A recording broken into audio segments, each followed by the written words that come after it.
September 11, 2001.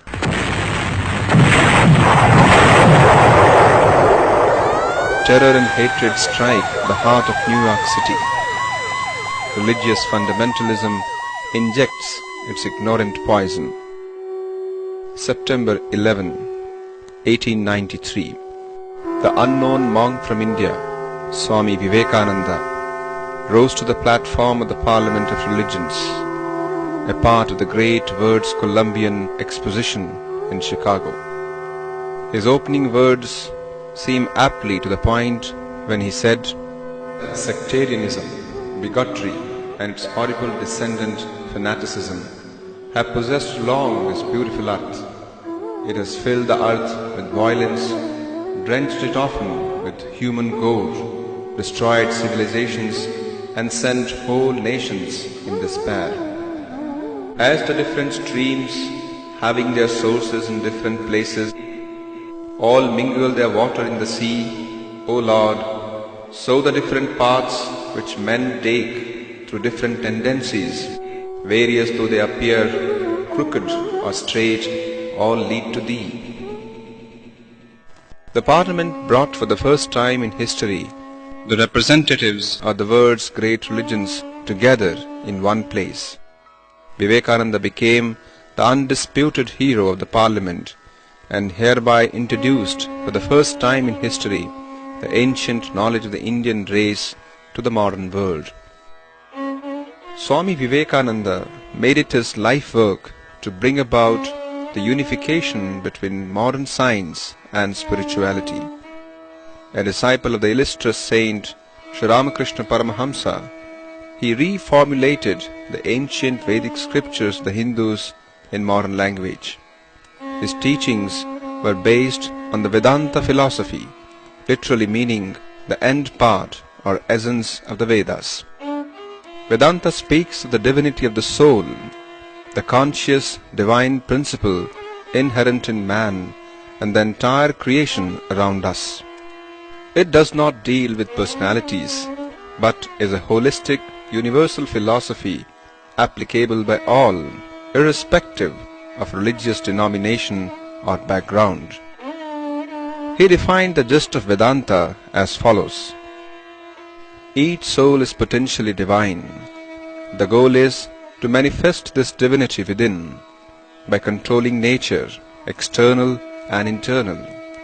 Do this either by work or worship, or psychic control or philosophy, by one or more or all of these, and be free.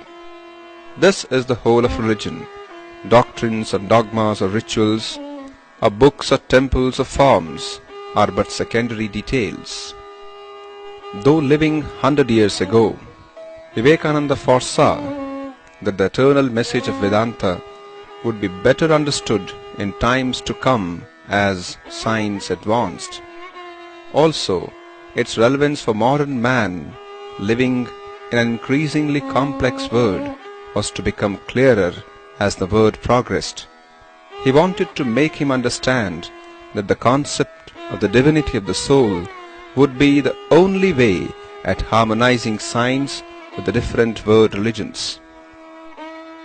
In modern language, this soul is called the self or inherent consciousness.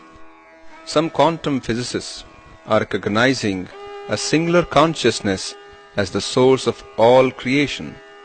Vedanta believes that this singular consciousness, which pervades the entire creation, both intrinsically as well as externally, is the real nature of man.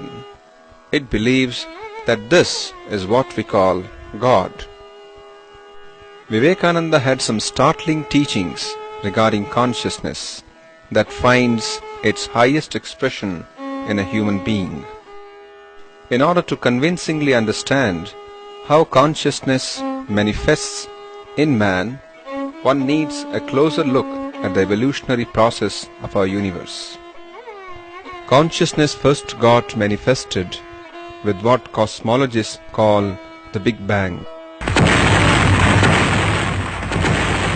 Much of what happened in the early stages after the Big Bang remains theory. It brought about the creation of quarks and antiquarks, protons and neutrons, nuclei of the lighter elements, and finally the first atoms like hydrogen, helium and lithium. Gravitational forces eventually helped form the first stars. After 13 billion years, our universe was born. But what prompted the Big Bang in the first place, and where did it come from? What is the inherent energy within the quarks, the protons and neutrons and atoms that urges it to evolve? Swami Vivekananda speaks about that energy by giving a simple example of a plant. We take the seed of a dried up flower.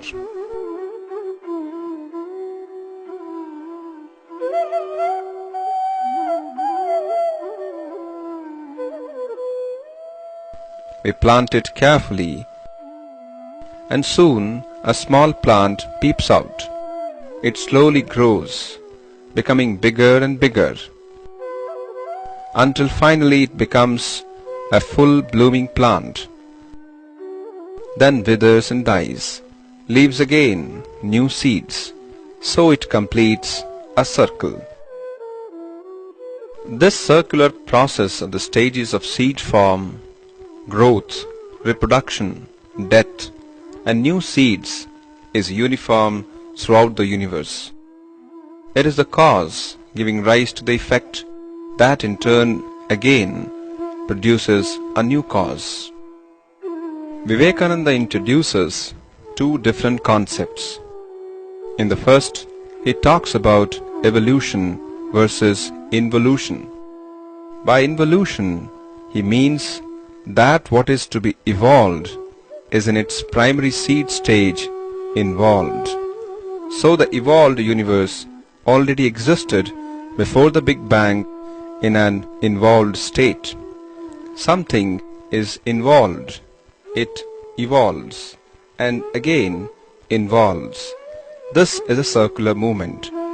There is no beginning and no end to this universe. The second concept connected to this is that the entire creation is penetrated by the core substance, consciousness. If you look at the evolution of elementary particles into that of a human being, Vivekananda states that consciousness was trying to express itself progressively. The ever-increasing urge of consciousness to express itself is what prompts evolution to take place. The consciousness as such was equal in the quark and the human being, but the human being, due to its advanced state of evolution, was able to manifest a higher degree of consciousness. Vivekananda says that the manifestation of the higher degree of consciousness is what is the creation all about. Modern quantum physics has gone beyond the boundaries of matter. Apparently, even the elementary particles are not the finest stuff of the universe. If matter does not exist, it means that in the strictest sense, no objects and no location exists. This leaves us wondering where this universe is. It has to be somewhere or upon something. According to some scientists, the base upon which this universe rests is consciousness. Hinduism has a beautiful way of depicting this truth. It uses the images of Kali and Shiva. Kali signifies creation as we know it. She holds in her hands a decapitated head, a sword, and wears a garland of skulls. With the other hand, she blesses her devotees. This apparent contradiction depicts the duality of her creation. Good has no meaning without evil, as cold cannot exist without heat. Creation means the acceptance of the sets of opposites. She is the controller of both. Kali stands upon the chest of Shiva. Shiva is the base, the foundation of this universe. He is absolute consciousness. He both pervades this creation as well as transcends it. In other words, the base of this creation is consciousness, and upon it is projected the universe. This universe, from the finest elementary particle to the grossest form, is a whirlpool of unending duality. The evolution of our universe went through different stages. The first two we have seen. These are the evolutionary stages as we know them. First, the Big Bang manifested energy. Second, energy turned into matter. Third, matter became life. Fourth, life evolved into self-reflective consciousness, the capacity to think. In the next evolutionary phases, atoms combined to form molecules. Molecules combined to form simple cells like algae and bacteria, approximately 3.5 billion years ago. About 600 million years ago, cells combined to form complex cells like simple worms. After that, complex cells combined to form tissues and organs. Tissues and organs combined to form self-conscious organisms like human beings, dolphins, and whales. This was brought about by the development of the nervous system, which brings about rapid communication between the different parts of the body. The end portions of the top of the nervous system evolved in the brain. Certain conditions are necessary to enter a new evolutionary stage. To put it short, it is increasing complexity. This increasing complexity has three principal aspects, namely, increasing diversity, increasing organization, increasing connectivity.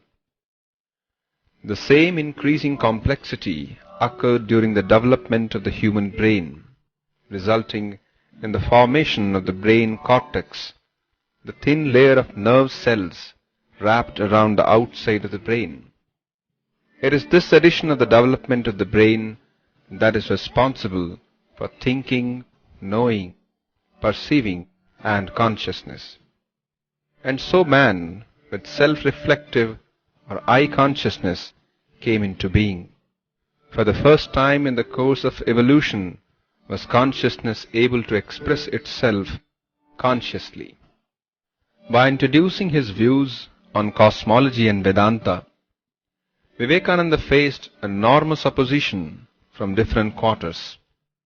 But his enormous success and popularity showed that most people were accepting his words, and after the Parliament of Religions, he remained in the West till 1898, and again between 1899 and 1900. During this period, Vivekananda set out his doctrine of Vedanta in great detail.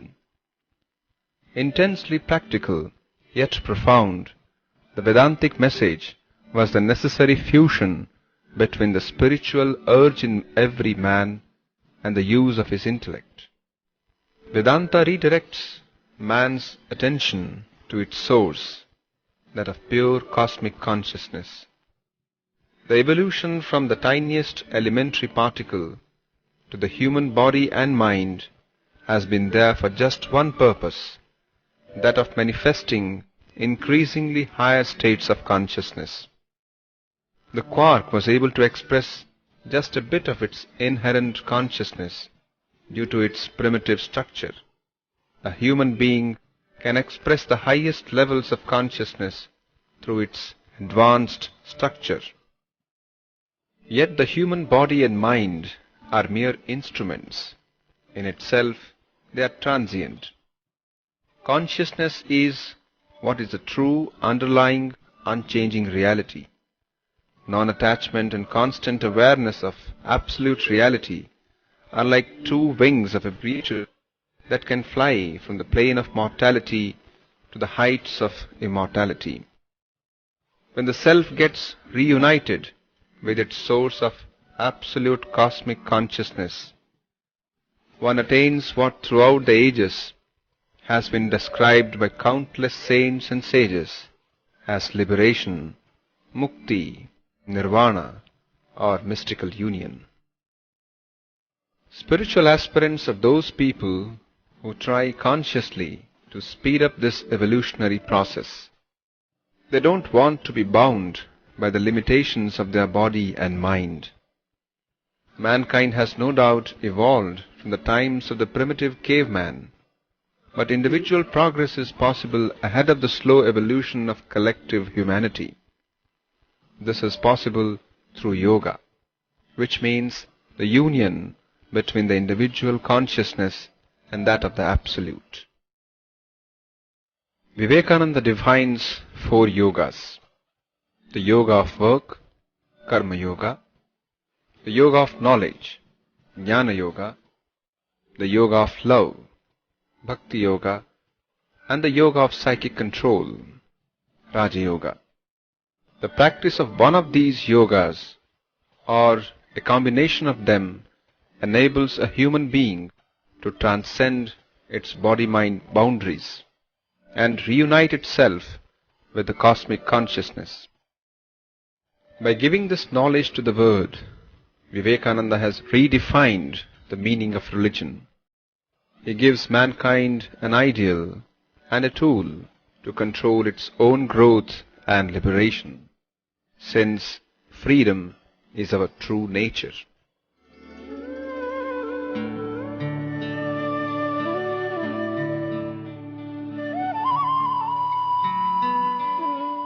The 4 yogas of Swami Vivekananda contain the essence of his Vedantic teachings. Especially Jnana Yoga deals with the topics of the self and absolute consciousness.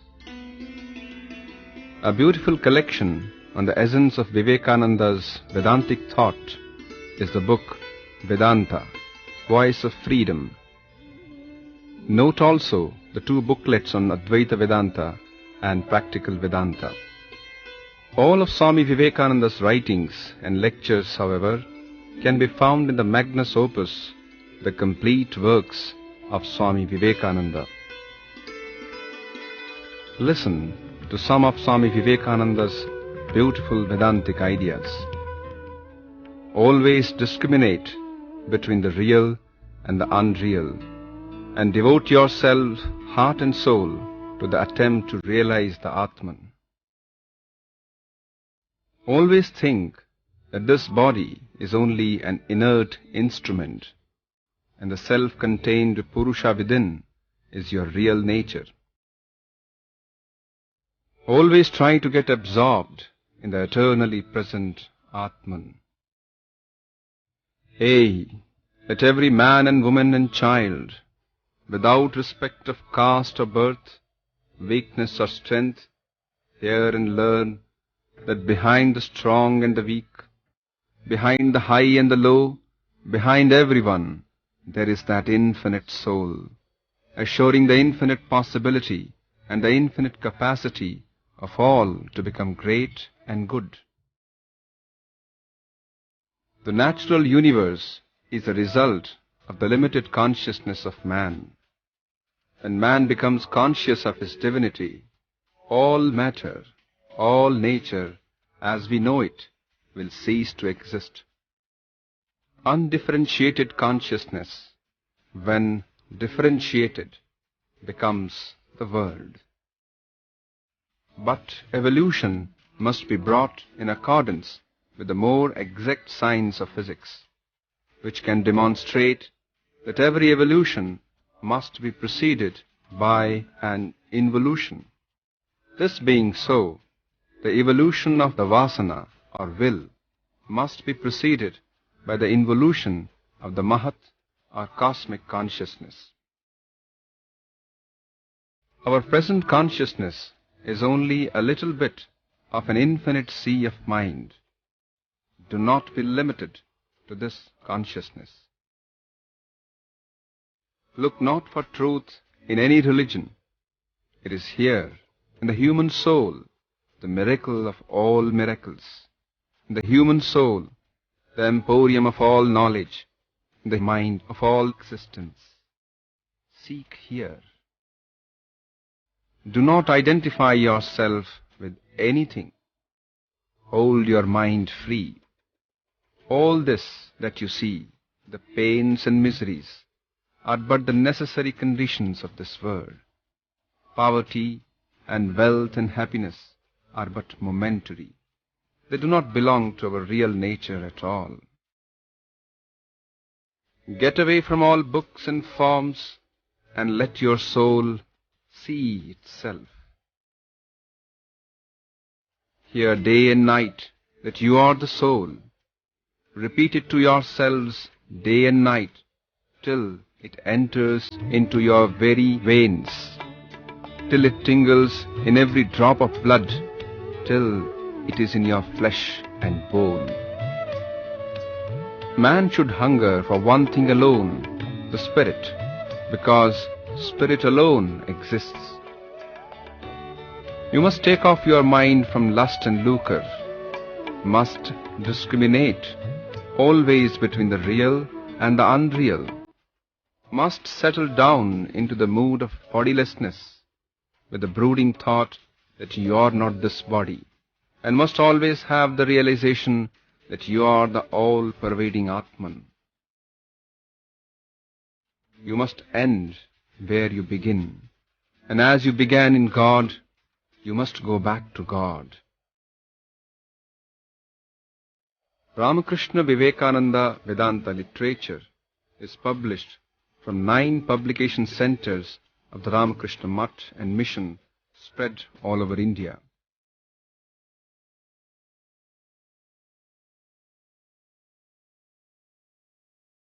To order this CD and get more information regarding the mission's activities, please contact Sri Ramakrishna Ashrama, Mysore, Yadavgiri 570020, Karnataka, India.